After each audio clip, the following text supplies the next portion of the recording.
తెలంగాణ ప్రజలు గమనించాలి. తెలంగాణ ప్రజలందరికీ విజ్ఞప్తి చేస్తా ఉన్నాం. టీఆర్ఎస్ పార్టీ వైఖరి చూడండి. 42% రిజర్వేషన్లకు ఏ విధంగా వ్యతిరేకిస్తుందో మధుసూదనాచారి గారు స్పందించకపోతే వారు కూడా ఇందుకు సంబంధించి డెఫినెట్లీగా వారికి సపోర్ట్ ఉన్నట్టుగా భావిస్తా ఉన్నామని చెప్తా ఉన్నాం. ఇలా బీసీల గురించి మాట్లాడతారు.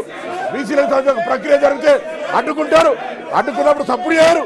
ఇదేం పద్ధతి అని అడుగుతా ఉన్నాం. అందుకే దయచేసి అధ్యక్ష వీళ్ళని వెంటనే ఒక విచారణ ఎదుర్కోలేని అవినీతి పరులుగా అవినీతి ఆరోపణ వస్తే విచారణ ఎదుర్కోక మొగల్ని కొట్టి మొరమొర అన్నట్టుగా ఇలా ఈ విధంగా రాద్ధాంతం చేస్తున్నటువంటి వాళ్ళు ప్రజాస్వామ్యాన్ని అపహాసం చేస్తూ ఇలా బీసీల రిజర్వేషన్ అడ్డుకోవడానికి ప్రొటెస్ట్ చేస్తున్న వీళ్ళ మీద కఠిన చర్యలు తీసుకోవాలని కోరుతా ఉన్నాం. తెలంగాణ ప్రజలు గమనించాలని కోరుతా ఉన్నాం. ఇలా బలహీన వర్గాల నాయకులు మధుసూదనాచారి గారు కానీ, బండ ప్రకాష్ గారు కానీ, రాజు గారు కానీ, ఎల్ రమణ గారు కానీ, దాసం శ్రేవన్ ఆనాడు తెలంగాణ ఉద్యమంలో మా పార్టీలో ఉండి మా పార్టీ మీద అడిగినాం. మేము ఇలా పూర్తిగా అచేతనంగా బొమ్మల్లాగా మారకండి. మీ పార్టీకి ఇష్టం లేకపోవచ్చు, కానీ ఇది ఒక చారిత్రాత్మక నిర్ణయం.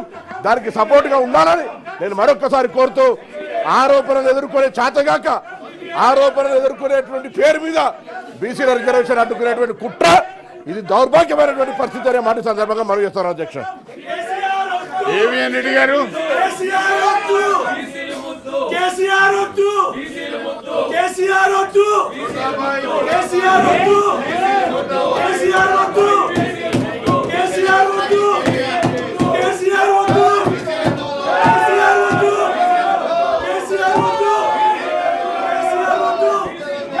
అధ్యక్ష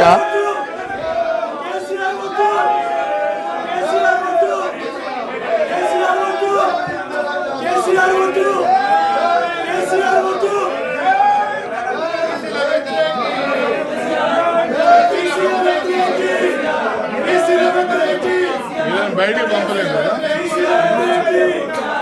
దానికి రెజల్యూషన్ కావాలి.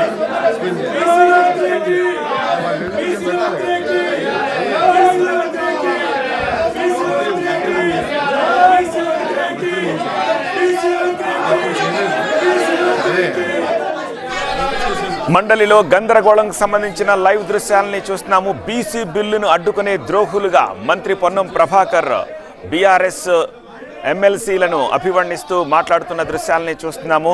బీసీ బిల్లును ఎందుకు అడ్డుకుంటున్నారు అని చెప్పి నిలదీస్తున్నారు ఆయన. అయితే కాళేశ్వరం నివేదిక అంశం సిబిఐకి ఇవ్వడం పట్ల బీఆర్ఎస్ నేతలు ఎజిటేట్ చేస్తూ ఉన్నారు.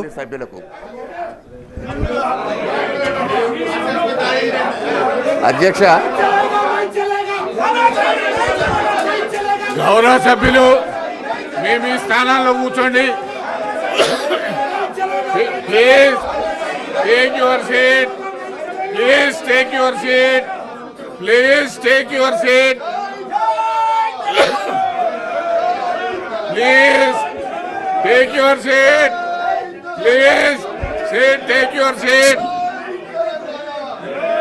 Please take your seat.